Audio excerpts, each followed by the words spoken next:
lot of people around the world are still mourning the death of Africa's legendary footballer Stephen Keshi. And without surprise, ex-internationals Austin Eguavoen, Tijani Babangida and Joseph Yobo have all reacted to the sudden death of coach Stephen Keshi. In an exclusive interview with Channels Television, the ex-internationals say Keshi's contribution to football in Nigeria will never be forgotten. At the top of football, of sports, when you talk about Stephen Keshi. So this news is one of the biggest and the saddest news of that I've seen so far that I heard, and my heart goes to his family, because like I said, I spoke to him just a few days ago, so I know the conversation that we had, and this is just like very shocking. Well, I think it's leadership quality, standing for what he believes in. And regardless of what anybody says, and he always have his way, otherwise there will be a problem. But not headstrong. If you're able to convince him beyond reasonable doubt, he will suffer better. But if you're not able to convince him, he will definitely stand for what he believes. Keshi is a leader. That's why we call him the big boss, because wherever Keshi is, he always wants to be the number one. Things has to be all around him.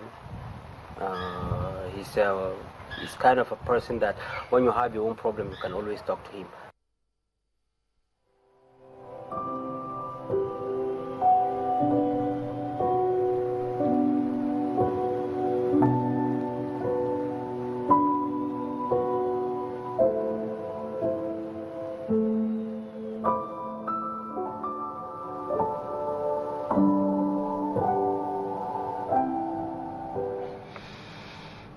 May so rest in peace. Finally, on a much lighter note, we'll take you to South Africa, where we move from Cape Town to New York to meet the South African township designers who have started an international streetwear brand.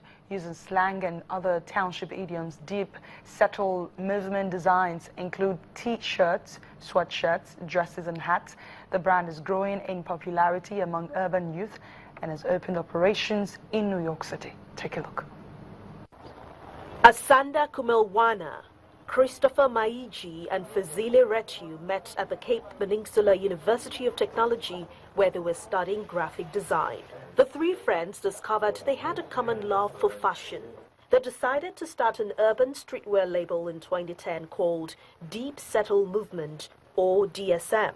Some of their designs use local slang phrases like Googs, which is the short for Guguletu, a township in Cape Town. Our first design was like a design of cooks with Kailicha as well, which was cut the demographics of the location where we come from so that we can grab attention of the customers. So we had that idea there, and we also had like a logo. This logo you see on the cap, it's a deep settle. So we had the name came from there. As the word says deep settle, which means it's a settlement. We shorten the word, take out the ment, and then we make it for settle, which means it's a place of origin, a place of staying. Getting their business off the ground was tough.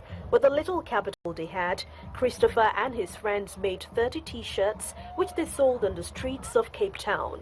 Inspired by life in South Africa's townships, Deep Settle Movement now has an array of products including men and women's hoodies, T-shirts, hats, dresses, tank tops and sweatpants. The young designers still take their merchandise to the streets. They have a stand outside a popular township bar and eatery called Mzoli's. Quality, their quality, it's very good. It lasts very long. It's a good quality. Despite their growing popularity, Deep Settle Movement has to compete with much larger clothing brands like Inditex's Zara, H&M and Cotton On, which have a strong presence in South Africa. But the team says they are not worried. They believe their unique designs and history has given a good foundation. As a tourist, you don't know the brand, so they like to ask, like, what's the brand about? And then when you give them a story and then what the brand stands for and everything, where we started, it makes them more interested, and then they actually makes them buy, rather than coming to a shop and just get Cook's t-shirt. So they love a bit of history about the brand and about the designs, what's inspired them. So as a team, we like to explain that, and then that make a sale. So it works for that. Yeah. The creators of Deep Settle movement say their goal is to do more than just make profits. They want to become a beacon of hope for young people who live in poor communities around the world. And that is Network Africa. Thanks a lot for watching. I am Adeshewa Josh, and I'll see you again.